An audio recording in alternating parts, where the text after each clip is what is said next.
नमस्कार प्यारे दोस्तों, स्वागत है आप लोगों का आपके अपने चैनल आईएएस विजन में।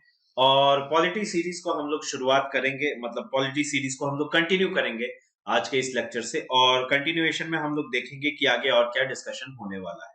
तो हम लोगों ने इंट्रोडक्शन दे दिया था, हम लोगों ने रियली इस बारे में बात कर ली थी कि यूनियन लेजिस्लेचर में राज्यसभा का रोल क्या है। और फिर हमने लोकसभा को इंट्रोड्यूस कर दिया था और लोकसभा के डिस्कशन को हम लोग आगे बढ़ाएंगे और देखेंगे कि लोकसभा के बारे में हम लोग और क्या-क्या जान सकते हैं इस लेक्चर के थ्रू। प्लीज इस लेक्चर को अंत तक देखिएगा, जितना हो सके इसे पसंद आने पे लाइक कीजिएगा एंड दिल खोल के शेयर कीजिएगा। एंड चैनल पे अगर आप नए हैं तो सब्सक्राइब जरूर कीजिएगा। तो चलिए शुरू करते हैं। सबसे पहले तो ये जान लें कि लोकसभा या फिर हाउस ऑफ कॉमन्स जिसे कहते हैं, तो उसके लिए क्वालिफिकेशंस क्या है। अगर आपको लोकसभा का एमपी होना है तो उसके लिए क्या क्वालिफिकेशंस होनी चाहिए। तो सबसे पहली क्वालिफिकेशन जो है वो ये है कि must be an Indian citizen, एक भारतीय नागरिक होना जरूरी है। ऑब्वियसली एक जो भारतीय नागरिक है वही लोकसभा का एमपी बनने के योग्य है। उसके बाद आता है number 2, must have completed at least 25 years of age, यानी 25 साल की उम्र कम से कम उनकी होनी चाहिए, तभी लोकसभा के लिए एमपी बनने के लिए उम्मीदवारी के लिए आप रेडी हैं। अच्छा, जरूरी सिर्फ ये नहीं है कि क्वालिफिकेशंस ही जरूरी हो। देखिए, एक बार जब आप एमपी बन गए तो एमपी बनने के बाद ये भी जरूरी है कि आप डिस्क्वालीफाई ना हो।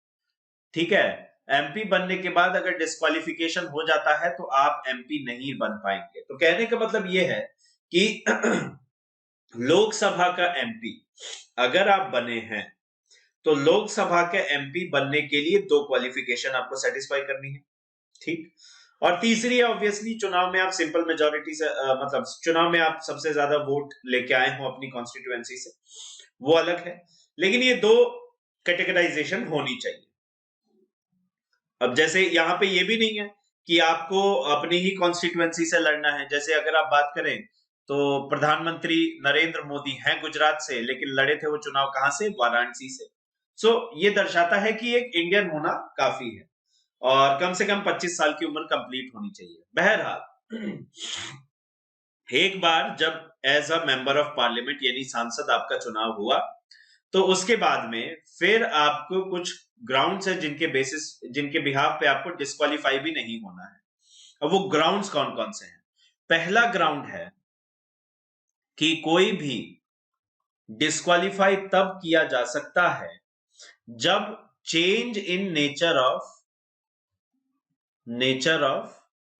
सिटीजनशिप, यानी कि मान लीजिए कल को आप चयनित हुए, आपको चुना गया, जनता ने आपको चुना और आपको भेजा लोकसभा में, और आपने कल को भारत की जो सिटीजनशिप है, नागरिकता है, उसको डिनाउंस कर दिया, उसको आपने छोड़ दिया और आप यूएसए के सिटीजन बन गए, तो फिर आप भारत के एमपी नहीं रह सकते ना। भारत में जो पार्लियामेंट है उसके एमपी नहीं रह सकते, मेंबर ऑफ पार्लियामेंट नहीं रह सकते, सिंपल सी बात है। उसके बाद है मेंटल अनसाउंडनेस, मेंटल अनवेलनेस। कहने का मतलब है कि जो एमपी है वो यूनियन लेजिस्लेचर का पार्ट है, और लेजिस्लेचर जो है वहां पॉलिसी मेकिंग चलती है, लॉ मेकिंग का काम चलता है। और लॉ मेकिंग एक बहुत ही सीरियस बिजनेस है। Law making is not a joke, वो एक मजाक नहीं है। तो इसीलिए जो लॉ मेकर्स हैं, जो लेजिस्लेचर है, उसका मेंटली साउंड रहना बहुत ज्यादा जरूरी है। मेंटल वेलबींग उसकी बहुत आवश्यक है कि एकदम पीक पे रहे। तो अगर मेंटल अनवेलनेस है तो भी डिस्क्वालीफाई किया जा सकता है। तीसरा है एडजर्ज्ड इंसॉल्वेंट, एडजर्ज्ड इंसॉल्वेंट। कहने का मतलब ये हुआ कि बैंकरप्सी नहीं होनी चाहिए। जी हाँ, ये भी बहुत इंपॉर्टेंट है। अगर मान लीजिए कि आपको एमपी चुना गया और आप 2 साल बाद बैंकरप्ट हो गए, अपने टेन्योर के 2 साल आपने पूरे किए 5 में से और आप बैंकरप्ट हो गए, तो उसी वक्त आपको डिस्क्वालीफाई कर दिया जाएगा। क्यों? इसके पीछे का कारण बहुत इंटरेस्टिंग है, क्योंकि जो व्यक्ति बैंकरप्ट हुआ है वो उसके अब इन कॉन्फ्लिक्ट ऑफ इंटरेस्ट चलेगा। कॉन्फ्लिक्ट ऑफ इंटरेस्ट का मतलब ये है कि वो अब कहीं ना कहीं करप्शन मोड में आएगा अपने आप को फाइनेंशियली स्टेबल करने के लिए। तो इसीलिए एडजस्ड इंसॉल्वेंसी या फिर बैंकरप्सी के केस में हटा दिया जाता है एज एन एमपी। उसके बाद नंबर 4, ये सबसे इंपॉर्टेंट है। नंबर 4 ये कहता है इफ ही और she is disqualified,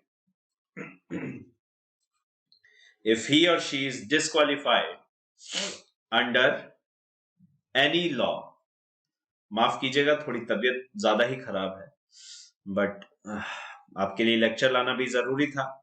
law made by the parliament, तो पार्लियामेंट ने जो नियम बनाए हैं उसको भी अबाइड करना जरूरी है। जैसे मैं आपको एक एग्जांपल देता हूं लालू प्रसाद यादव का। लालू प्रसाद यादव, फॉडर स्कैम है ना, चारा घोटाला, लगभग 400 करोड़ का घोटाला जो हुआ उसमें इनका नाम था और ये प्रूफ भी हुआ। इनके ऊपर केस जो चल रहा था इसमें प्रूफ हुआ कि ये दोषी हैं और इन्हें 2 साल से अधिक की सजा दी गई। जिस दिन वर्डिक्ट आया उसी दिन ये डिस्क्वालीफाई हो गए, उसी दिन इन्हें डिस्क्वालीफाई कर दिया गया as a member of parliament, right. Rashid Masood, अगर हम लोग बात करें राशिद मसूद की, तो राशिद मसूद ये वो व्यक्ति थे जिनका नाम बहुत उछला था एमबीबीएस की सीट्स के सेलिंग के लिए, एमबीबीएस सीट्स सेल करने के लिए, है ना। तो वो करप्शन के थ्रू या हम यूं बोले कि करप्ट मीडियम से ऐसा काम कर रहे थे। तो इसीलिए इनको भी क्या कर दिया गया, जिस वक्त इनके ऊपर वर्डिक्ट आया, दोषी पाए गए, जेल हुई, 2 साल से अधिक की सजा सुनाई गई, तो इनका भी मेंबर ऑफ पार्लियामेंट जो है उसको भी डिस्क्वालीफाई कर दिया गया। नेक्स्ट, इसका मतलब यह है कि पार्लियामेंट ने एक लॉ बनाया हुआ है और उस लॉ के अनुसार कि अगर किसी भी मेंबर ऑफ पार्लियामेंट को 2 साल से अधिक की सजा होती है, 2 इयर्स जेल, मोर देन 2 इयर्स जेल, तो फिर उसका जो मेंबर ऑफ पार्लियामेंट है वो डिस्क्वालीफाई कर दिया जाएगा। तो ये यहां पे होता है, राइट। तो ये कहानी है। अब डिस्क्वालीफाई कौन करेंगे? करेंगे प्रेसिडेंट, ठीक है। लेकिन प्रेसिडेंट जो है वो केस किसको रेफर करते हैं? इलेक्शन कमीशन को। ये पूरा का पूरा case election commission of India को रेफर होता है और उसके बाद में इलेक्शन कमीशन ऑफ इंडिया एक सीरीज ऑफ इन्वेस्टिगेशंस करता है। अब अपनी इन्वेस्टिगेशन अपने लेवल पे करेगा और उन इन्वेस्टिगेशंस के बाद में जो रिपोर्ट है वो कहां भेज दी जाती है? वो भेज दी जाती है प्रेसिडेंट के पास में, राइट। अब ये क्या हो जाएगा? प्रेसिडेंट के पास में चला जाएगा। अब जब ये प्रेसिडेंट के पास में चला गया तो अब प्रेसिडेंट के ऊपर बाइंडिंग हो जाता है कि उसको डिस्क्वालीफाई किया ही जाए, राइट। ये डिस्क्वालीफाई करना बहुत ज्यादा जरूरी हो जाता है, ये बाइंडिंग हो जाता है प्रेसिडेंट के ऊपर कि उनको डिस्क्वालीफाई किया जाए, जो भी मेंबर ऑफ पार्लियामेंट है जिनके ऊपर ये इन्वेस्टिगेशन हुआ है। तो ये 4, देखिए 2 तो हैं क्वालिफाई करने के लिए और 4 है कि इन बिहाफ पे डिस्क्वालीफाई भी नहीं होने चाहिए। तो ये है qualification and the ground for disqualification for a Lok Sabha MP. और नेक्स्ट है ऑफिस ऑफ प्रॉफिट। अब जरा इसको समझ लेते हैं, ये बहुत इंपॉर्टेंट है एंड मैं ये आपको बताना चाहूंगा कि YouTube क्या इवन कुछ पेड कोर्सेज में भी इसको बहुत अच्छे से नहीं समझाया जाता है। तो इसको आप थोड़ा सा ध्यान से समझ लें, पढ़ लें, आपके बहुत काम आएगा, है ना। तो देखिए सेंटेंस है, a person shall be disqualified for being chosen as and for being a member of either house of parliament, मतलब Lok Sabha and Rajya Sabha, if he holds any office of profit under the government of India or any of the state governments other than an office declared by parliament by law not to disqualify its holder। देखिए office of profit क्या है? कोई भी person ने एक office hold किया हुआ है, जब उसका एमपी के तौर पे इलेक्शन लड़ा वो और वो विन किया अपने इलेक्शन को जीता, उस समय उसने कोई ऑफिस होल्ड कर रखा था, और वो ऑफिस किसने ओन कर रखा है? गवर्नमेंट ऑफ इंडिया या किसी भी स्टेट गवर्नमेंट ने, ठीक है, फिर भी उसको डिस्क्वालीफाई कर दिया जाएगा, राइट? फिर भी उसको क्या कर दिया जाएगा? डिस्क्वालीफाई कर दिया जाएगा। यानी कि गवर्नमेंट ऑफ इंडिया या किसी भी स्टेट गवर्नमेंट द्वारा ओन्ड कोई भी ऑफिस के आप मेंबर नहीं हो सकते। कहने का मतलब कोई भी ऑफिस आप होल्ड नहीं कर सकते, राइट, जब आप एमपी हैं, है ना। और ये उन ऑफिसेस को एक्सक्लूड कर रहा है, कुछ एक्सेप्शंस देखेंगे हम लोग, जो पार्लियामेंट ने बना रखे हैं, बता रखे हैं। जैसे अगर बात करें तो ऑफिस ऑफ प्रॉफिट क्या है सुनिए, फॉर एग्जाम्पल हमारे प्रेसिडेंट है ना, प्रेसिडेंट को एड एंड एडवाइस कौन करता है? Prime minister and council of ministers. अब ये काउंसिल ऑफ, ये किसके पार्ट हो गए? एग्जीक्यूटिव। ये जो मिनिस्टर्स हैं ये एग्जीक्यूटिव हो गए ना, एग्जीक्यूटिव के पार्ट हैं, लेजिस्लेचर के थोड़ी हैं।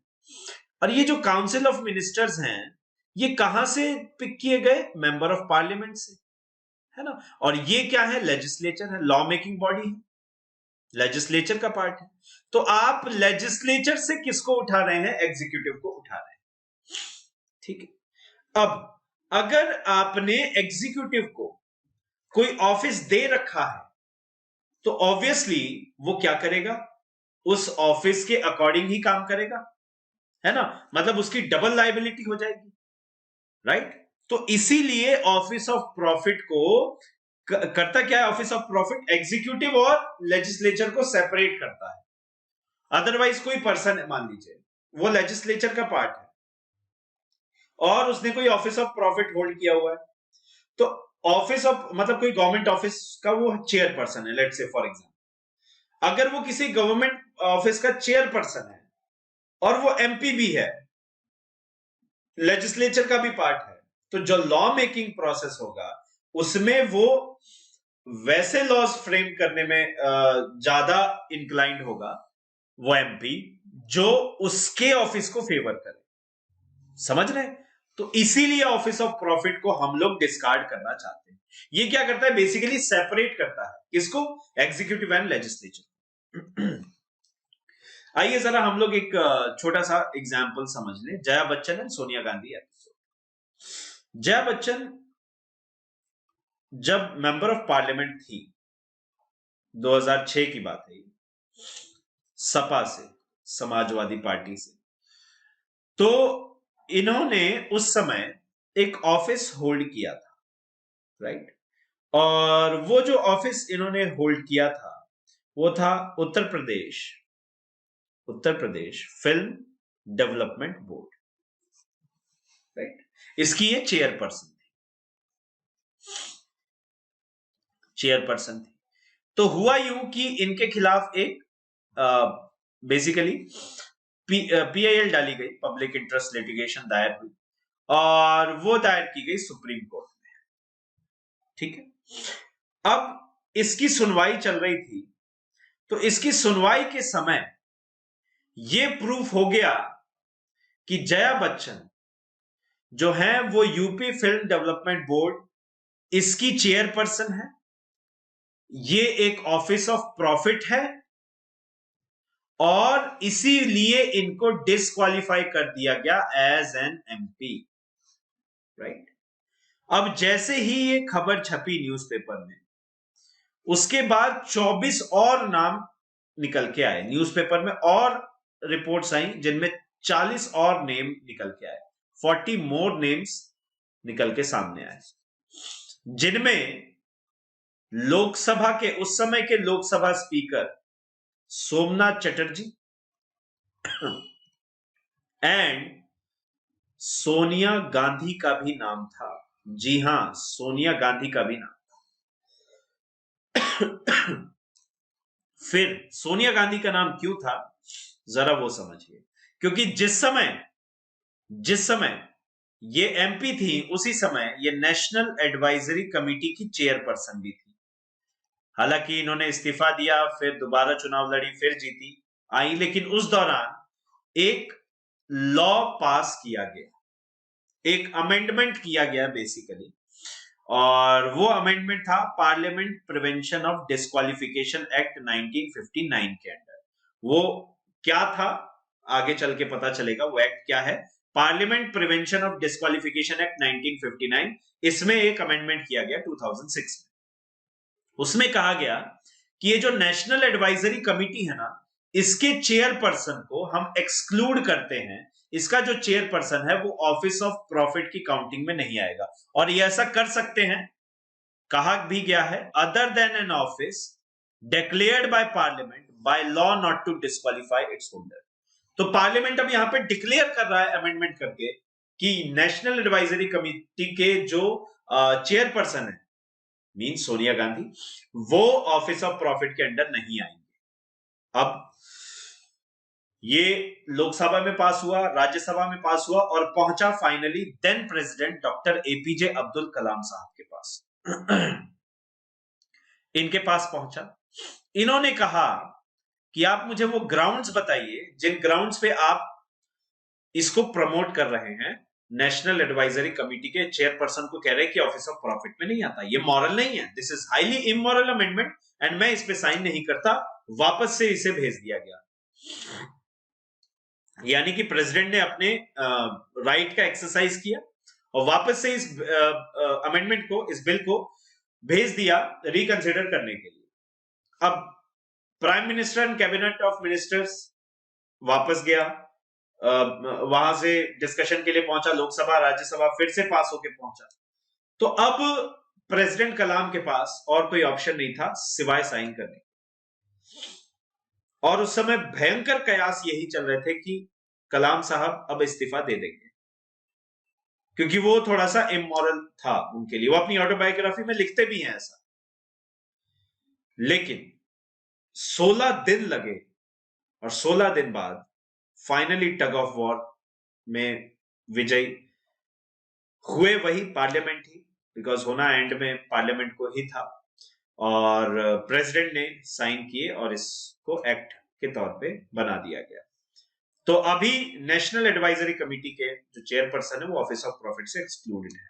सो ये था Sonia Gandhi and Jaya Bachchan episode. I hope आपको अच्छे से समझ में आया। अब सवाल ये उठता है कि इसकी जरूरत क्या है ना। देखिए, मेंबर ऑफ पार्लियामेंट्स जो है ना, उनकी इंडिपेंडेंस को सिक्योर करने के लिए, है ना, कि उनका जो वर्क हो वो इंडिपेंडेंटली हो, है ना, इंडिपेंडेंस हो, और उसके बाद में ऐसे मेंबर्स ना हो जिनको फेवर मिल रहा हो या बेनिफिट्स मिल रहे हो एग्जीक्यूटिव से। क्योंकि गवर्नमेंट ऑफ इंडिया के अंडर में जो भी ऑफिसेस हैं वो एग्जीक्यूटिव का पार्ट है ना, राइट। तो वो फेवर इनको ना मिले, क्यों? क्योंकि फिर लॉ मेकिंग में प्रॉब्लम आएगी, वो एक हर्डल की तरह काम करेंगे, right. So that is why ये बहुत ज्यादा इंपॉर्टेंट है, इसकी नीड जरूरी है कि to secure the independence of members of parliament and to ensure that Parliament does not have members who receive favors or benefits from the executive and who consequently, being under an obligation to executive, might be amenable to its influence, यानी कि ये influence दे सकता है law making में। That is why office of profit must be prohibited and is prohibited in our constitution। अब अगर किसी भी ऑफिस को ऑफिस ऑफ प्रॉफिट प्रूव करना है तो उसके लिए सुप्रीम कोर्ट ने ये 4 टेस्ट दिए हैं। तो सबसे पहला टेस्ट है कि ये प्रूव करना पड़ेगा कि उस पर्सन ने, ही और शी, हेल्ड एन ऑफिस। उस पर्सन ने एक ऑफिस हेल्ड किया। ऑफिस का मतलब क्या है? देखिए, जब जया बच्चन वाले केस को हम लोग उठा के चले, उसके एग्जाम्पल लें, तो जया बच्चन के ऊपर जब ये इसकी सुनवाई चल रही थी तो सुप्रीम कोर्ट ने सबसे पहले चेक किया कि क्या ये ऑफिस एक इंडिपेंडेंट ऑफिस है। इंडिपेंडेंट ऑफिस का मतलब क्या है कि अगर जया बच्चन जी यहां से रिमूव कर दी जाती हैं, अगर ये इस्तीफा दे भी दे, अगर ये चेयरपर्सन के तौर पे कंटिन्यू नहीं भी करती, तो भी क्या ये ऑफिस कंटिन्यू करेगा? तो भी क्या ये ऑफिस एग्जिस्टेंस में रहेगा, खत्म तो नहीं हो जाएगा? जी हाँ, तो वो ऑफिस है, राइट। मतलब पहले ये प्रूव करना होगा कि वो ऑफिस है। ऑफिस है का मतलब क्या है? Independent office. कहने का मतलब अगर उसका चेयरपर्सन या उसका हेड अगर रिमूव करवाया जा रहा है, अगर हटाया जा रहा है, तो वो ऑफिस अपनी एग्जिस्टेंस में रहना खत्म नहीं करेगा। कहने का मतलब वो तब भी एग्जिस्टेंस में रहेगा। सो दैट इज एन ऑफिस। उसके बाद दूसरा है that it was an office of profit. अब ये भी प्रूव करना पड़ेगा कि वो ऑफिस ऑफ प्रॉफिट था। अब ऑफिस ऑफ प्रॉफिट कैसे? देखिए, जब ये केस चल रहा था तो जय बच्चन जी से पूछा सुप्रीम कोर्ट ने कि आप ये बताइए, आपने ऑफिस होल्ड किया? जी हाँ, किया। तो जय बच्चन जी ने कहा कि लेकिन मैं तो कोई सैलरी भी नहीं ले रही, ना जो बंगलो है वो ले रही हूं, ना ही मैं शॉफर या ड्राइवर जो है या कार जो है, मतलब कोई भी बेनिफिट्स को मैं यूज में नहीं ले रही। लेकिन सुप्रीम कोर्ट ने कहा कि आप ले रहे हैं या नहीं ले रहे हैं उससे मतलब नहीं है, ये एक पेक्यूनियरी गेन है। देखिए, पेक्यूनियरी गेन है। अब पेक्यूनियरी गेन का क्या मतलब है समझिएगा, कि आप आज नहीं ले रहे, लेकिन 2 साल बाद अगर आप गवर्नमेंट को कहते हैं कि मेरी जो सैलरी है 2 साल की अभी तक की आप दीजिए, मैंने जो अलाउंसेस मुझे रिम्बर्स कीजिए, जो मैंने बंगलो ड्राइवर कार यूज नहीं किया, वो गवर्नमेंट को फिर करना पड़ेगा। अब वो गवर्नमेंट पे बाइंडिंग हो गया कि उसको वो करना पड़ेगा। सो आज आप नहीं ले रहे, but it doesn't matter, but बाद में आप ऐसा ले सकते हैं। That is why it is an office of profit, जहां पेक्यूनियरी गेन हो, राइट। तो इसी बिहाफ पे ये प्रूफ हुआ कि ये ऑफिस ऑफ प्रॉफिट है। कहने का मतलब ऐसा ऑफिस जो गवर्नमेंट ने ओन कर रखा हो, गवर्नमेंट या किसी भी स्टेट गवर्नमेंट ने, गवर्नमेंट ऑफ इंडिया ने ओन किया हुआ हो, राइट। बेनिफिट्स उसके साथ एसोसिएटेड हो, पेक्यूनियरी गेन्स हो, bungalow, chauffeur, driver, car, salary, allowances, तो ये सारे के सारे पेक्यूनियरी गेन है। तो पेक्यूनियरी गेन से ही पता चलता है ऑफिस ऑफ प्रॉफिट। आप उस गेन को ले रहे हैं नहीं ले रहे, दैट डजंट मैटर, वो क्वेश्चन में नहीं है, क्योंकि आज आप नहीं ले रहे, कल को आप उसको रिम्बर्स करवा सकते हैं, राइट। एंड गवर्नमेंट के ऊपर ये बाइंडिंग है कि उसको करना पड़ेगा। So that is why pecuniary gains के भी आप पे disqualified, right, office of profit. क्या ये गवर्नमेंट ओन्ड है, कोई भी स्टेट गवर्नमेंट या यूनियन गवर्नमेंट? जी हाँ, तो होगा। अब इसी के बेसिस पे अगर हम लोग देखें तो फॉर एग्जांपल जैसे विजय माल्या है ना, विजय माल्या अभी फरार हैं, भगोड़े घोषित हैं देश से अभी एट प्रेजेंट, लेकिन ये आपको पता होना चाहिए कि ये एक एमपी रह चुके हैं, मेंबर ऑफ पार्लियामेंट रह चुके हैं, है ना। और जब ये मेंबर ऑफ पार्लियामेंट थे तो यूनाइटेड ब्रूअरीज यूबी ग्रुप के चेयरपर्सन भी थे, है ना, चेयरमैन भी थे। तो इनको ऑफिस ऑफ प्रॉफिट के अंडर में डिस्क्वालीफाई नहीं किया गया, क्योंकि यूनाइटेड ब्रूअरीज ग्रुप भले ही सैलरी मिल रही है, ड्राइवर है, शॉफर है, बंगलो है, कार है, अलाउंसेस मिल रहे हैं, जो भी उनकी कंपनी उन्हें प्रोवाइड कर रही है, लेकिन वो गवर्नमेंट ओन्ड नहीं है। एंड बिकॉज वो गवर्नमेंट ओन्ड नहीं है, that is why he was not disqualified for as a member of parliament, right. उसके बाद चौथा कहता है the office should be other than an office declared by parliament by law not to disqualify its holders. कहने का मतलब जैसे अभी हमने देखा ही कि नेशनल एडवाइजरी कमेटी के जो चेयरपर्सन है उनके लिए भी ये लॉ बनाया गया, तो नेशनल एडवाइजरी कमेटी, तो कहने का मतलब जिन जिन ऑफिसेस को गवर्नमेंट ने कहा है कि ऑफिस ऑफ प्रॉफिट में नहीं आते, वो नहीं आएंगे, उनको डिस्क्वालीफाई मत करो आप, ठीक है। उनके अलावा जो है चेक करो, डिस्क्वालीफाई करो, होना भी चाहिए। एक्सेप्शंस क्या है देखिए, जैसे मिनिस्टर्स हैं, मैंने बताया भी कि मिनिस्टर्स जो आते हैं ये कहां से चुन के आते हैं, ये कहां से सिलेक्ट किए जा रहे हैं, इनको जो अपॉइंटमेंट्स मिल रहे हैं ये बेसिकली दिए जा रहे हैं कहां से? लेजिस्लेचर से। लीडर ऑफ अपोजिशन, जी हाँ, लीडर ऑफ अपोजिशन को भी ऑफिस ऑफ प्रॉफिट से एक्सक्लूड किया गया है। उसके बाद deputy chairman of planning commission, right.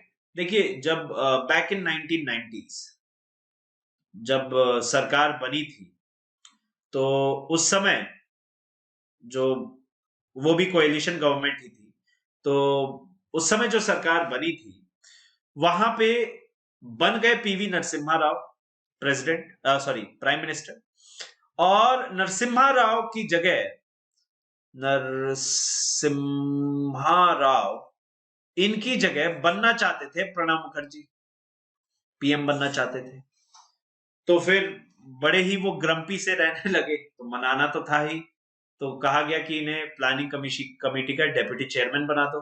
और लेकिन प्लानिंग कमीशन जो है वो तो ऑफिस ऑफ प्रॉफिट में आता था, तो इसीलिए क्या किया गया कि इसके रिगार्डिंग एक लॉ है, और वो है पार्लियामेंट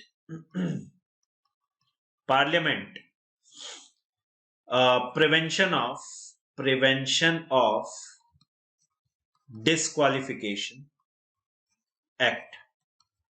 तो ये जो एक्ट है 1959 का, इसमें अमेंडमेंट किया गया, और इसी में अमेंडमेंट करके इनको, यानी इस ऑफिस को, deputy chairman of planning commission के ऑफिस को ऑफिस ऑफ प्रॉफिट से एक्सक्लूड कर दिया गया। तो ये उस समय प्रणब मुखर्जी के लिए किया गया था, और 2006 में किया गया था सोनिया गांधी के लिए। बहरहाल, उसके अलावा office of chairperson of national commission for minorities, SC STs and for women, तो ये भी एक्सक्लूडेड है। इनके अलावा एक बहुत बड़ी लिस्ट है, उस लिस्ट को रट्टा मारने की जरूरत नहीं है, बट इतना जान लीजिए ऐसा है, राइट। तो ये स्टोरी है। नेक्स्ट आइए जरा आगे बढ़ते हैं, और ऑफिस ऑफ प्रॉफिट का इस केस से बेहतर कोई भी एक्सप्लेनेशन नहीं हो सकता। देखिएगा, गुरु गोविंद बासु वर्सेस शंकरी प्रसाद घोषाल 1964 का केस। इसमें क्या हुआ था कि यहां पे गुरु गोविंद बासु, जीजी बासु, ये एक फर्म थी, जी बासु एंड कंपनी, इसमें ये एक पार्टनर थे, ठीक। बाद में इन्होंने एक इलेक्शन कंटेस्ट किया, और उस इलेक्शन को, लोकसभा के इलेक्शन को कंटेस्ट करने के बाद ये MP चुने गए, मेंबर ऑफ पार्लियामेंट चुने गए, अच्छी बात है। अब ये जो कंपनी है ये तो प्राइवेट है, राइट, लेकिन सुप्रीम कोर्ट में मामला पहुंचा। अब जब सुप्रीम कोर्ट में मामला पहुंचा, तो सुप्रीम कोर्ट ने सुनवाई की, और सुप्रीम कोर्ट ने वर्डिक्ट दिया कि इनको डिस्क्वालीफाई किया जाए। अब आप चौंके होंगे कि जो सुप्रीम कोर्ट ने ही कहा है कि ये 4 टेस्ट करने होंगे, लेकिन इन चारों टेस्ट में सबसे इंपॉर्टेंट है, और हमने देखा भी कि विजय माल्या को इसीलिए एक्सेप्ट भी इनको छोड़ दिया गया था, एग्जाम्पशन मिल गया था, क्योंकि यूनाइटेड ब्रूरीज प्राइवेट था, तो वैसे ही जी बासु एंड कंपनी भी क्या है, प्राइवेट फर्म। लेकिन इसमें देखिए कितनी इंपॉर्टेंट बात है कि यहां पे जो डिस्क्वालिफिकेशन किया गया वो ये चेक करके किया गया कि जिस समय ये MP बने, उस समय इनकी जो कंपनी है वो Durgapur project limited and Hindustan steel limited, जो कि गवर्नमेंट कंपनीज हैं, उनकी ऑडिटिंग कर रही थी, यानी ये ऑडिट कंपनी थी बेसिकली।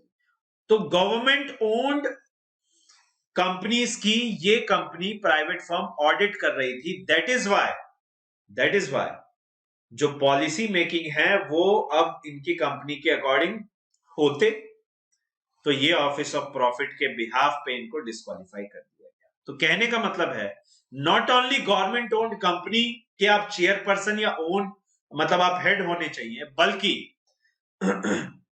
गवर्नमेंट द्वारा बनाई गई किसी भी इवैल्यूएशन या परफॉर्मेंस जो गवर्नमेंट आपकी इवैल्यूएट कर रही है, या आप इवैल्यूएट कर रहे हैं गवर्नमेंट की किसी भी गवर्नमेंट ओन्ड कंपनी की इवैल्यूएशन को, वो भी नहीं होना चाहिए।